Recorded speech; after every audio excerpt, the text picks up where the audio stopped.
केलंय तुम्ही आता मोठी गर्दी तयारी प्रशासनाच्या वतीने नवीन वर्ष सुरू होतं काय संकल्प असेल? शौर्यदिनानिमित्त आज विजयस्तंभाला अभिवादन करण्यासाठी आलो होतो आणि प्रशासनाचं मी मनापासून कौतुक करेन की प्रशासनानं फार व्यवस्थित तयारी या संपूर्ण याची केलेली आणि फार मोठ्या संख्येनं अभिवादन करण्यासाठी लोक आज इकडे आलेले आहेत। नवीन वर्षाच्या निमित्तानं मी नवीन वर्षाच्या आपणा सर्वांना मनपूर्वक शुभेच्छा देतोय। नवीन वर्ष आपणा सर्वांना सुखाचं, समाधानाचं, समृद्धीचं। संकल्प काय नवीन वर्षाचा? नवीन वर्षाचा संकल्प हाच आहे की शिरूर लोकसभा मतदारसंघामध्ये अनेक खूप महत्त्वाचे प्रकल्प होऊ घातलेले आहेत। त्यामध्ये वाघोली ते शिक्रापूर हा एलिव्हेटेड कॉरिडॉर असेल, नाशिक फाटा ते चांडोली हा एलिव्हेटेड कॉरिडॉर असेल, तळेगाव चाकण शिक्रापूर एलिव्हेटेड कॉरिडॉर असेल।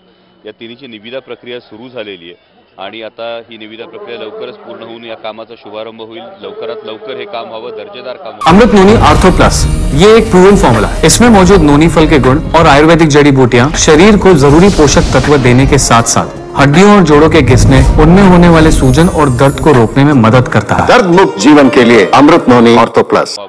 त्याचबरोबर इंद्रायणी मेडिसिटी सारखा एक अत्यंत महत्त्वाकांक्षी जो देशात कुठेही नाही असा प्रकल्प याच परिसरात होऊ घातलेला आहे। या प्रकल्पाला गती देण्याचा नवीन वर्षात संकल्प असेल।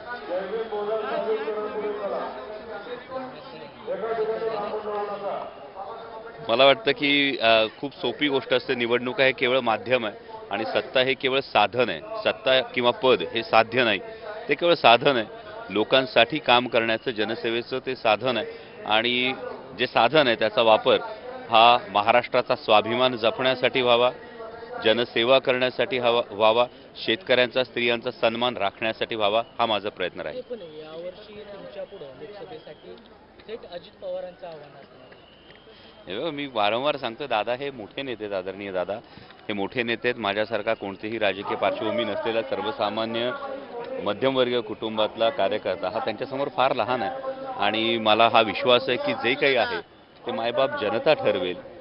मायबाप जनता जी कामांची पोचपावती, जी आशीर्वाद आहे ती देईल आणि त्यानंतर पाहू। हे बघा, लोकशाही आहे त्यामुळे कोणी ना कोणी समोर लढणारच, हे तर नक्की आहे आणि जे कोणी समोर असेल ते त्यांचे विचार, त्यांचे प्रॉमिसेस घेऊन जातील। मी माझे विचार, माझे प्रॉमिसेस घेऊन जाईल। आदरणीय शरदचंद्रजी पवार साहेबांच्या मार्गदर्शनाखाली, नेतृत्वाखाली या पद्धतीनं जे विचार या भागाच्या विकासासाठी महत्त्वाचे आहेत, या भागाच्या एकूण डेव्हलपमेंटल जो एक प्रोग्रेसिव्ह डेव्हलपमेंट आपण ज्याला म्हणतो त्या दृष्टीने करू।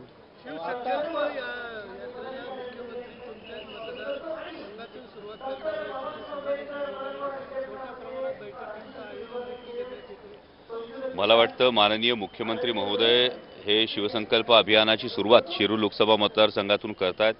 याबद्दल मी माननीय मुख्यमंत्री महोदयांचं मनापासून स्वागत करतो। जो शेतकरी आक्रोश मोर्चा निघाला, या आक्रोश मोर्चाचा आवाज हा माननीय मुख्यमंत्री महोदयांपर्यंत पोहोचलाय असं मी मानतो। त्यामुळेच ही सुरुवात शिरूर लोकसभा मतदारसंघातून होते। माननीय मुख्यमंत्री महोदय शेतकऱ्यांच्या समस्या सोडवण्यासाठी हा जर शासकीय कार्यक्रम असता तर मला वाटतं जास्त आनंद झाला असता, शेतकऱ्यांच्या समस्या जास्त तातडीनं सोडवण्यासाठी याची मदत झाली असती। पण माननीय मुख्यमंत्री येतात, माननीय मुख्यमंत्री महोदयांना हीच विनंती आहे की आमच्या कांदा उत्पादक शेतकऱ्यांवर जी निर्यात बंदीने संकट ओढवले, या निर्यात बंदीच्या विरोधात ठोस आणि ठाम पावलं उचला, केंद्राकडे तसा आवाज उचला। बिबट प्रवण क्षेत्रामध्ये दिवसा 3 फेज लाईट द्या आणि त्याचबरोबर दूध उत्पादक शेतकऱ्यांना सरसकट 5 रुपये अनुदान द्या, तर शिवसंकल्प हे जे आपल्या अभियानाचं नाव आहे ते सार्थ राहील। टेल्सला असेल, त्याच्यानंतर पानबुडी असेल, हे प्रकल्प बाहेर चाललेत। आता अजितदादा म्हणले असा कुठलाही प्रकल्प बाहेर जाणार नाही। मुख्यमंत्र्यांशी बोलणं झालं, एक साईडला बोललं होतं प्रकल्प चाललेत, उपमुख्यमंत्री, मुख्यमंत्री म्हणतात प्रकल्प चालले नाही, म्हणजे सुरू काय? मला वाटतं फॉक्सकॉन वेदांताच्या वेळी सुद्धा आपण म्हणालात असंच आश्वासन होतं की याच पद्धतीने कुठलेही प्रकल्प चालले नाहीत। माननीय उपमुख्यमंत्री देवेंद्रजी फडणवीस यांनी परकीय गुंतवणुकीचे मोठमोठे आकडे जेव्हा समोर दिले तेव्हा याचा संशय आला होता की एकीकडे एक चित्र दाखवायचं आणि त्याच वेळी वस्तुस्थिती मात्र वेगळी असते। परंतु सध्या महाराष्ट्र सरकार हे केंद्राला ठामपणे नजरेला नजर भिडवून आमच्या ताटातलं तुम्ही हिसकावून घेऊ नका हे सांगू शकत नाहीये।